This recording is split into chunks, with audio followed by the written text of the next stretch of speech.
Uderolal station मां सिंधियाना news network जे reporter Natesh Malhotra मूजिब Uderolal station जे अफ़साक academy school में सिंधी अदबी शाख उडेरोलाल स्टेशन पारां सिंधी अदबी संगत मर्कज़ खे आजियाणो ॾिनो वियो। आजियाणे जी सदारत ताज जोयो मर्कज़ी सेक्रेटरी जनरल कई, जॾहिं त महिमान ख़ासि में आज़ाद अनवर कांदड़ो, फ़ाइज़िया अयूब जॉइंट सेक्रेटरी,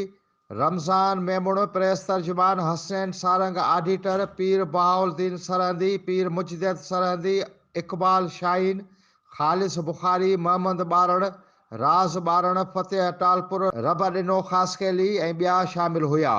उन मौक़े ते अमीन उडेराई, हाजी ग़ुलाम हैदर ख़ासकेली, शाद अब्दुल शकूर छुटो, बदर अबड़ो, एहसास मीरल सहतो,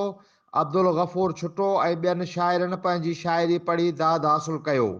उन मौक़े ते एहसास मीरल सहतो आयल महिमाननि जो शुक्रियो अदा कयो ऐं खेनि अजरकूं ओढायूं, जॾहिं त एहसास मीरल सहतो पारां आयल महिमाननि खे रिफ्रेशमेंट कराई वई।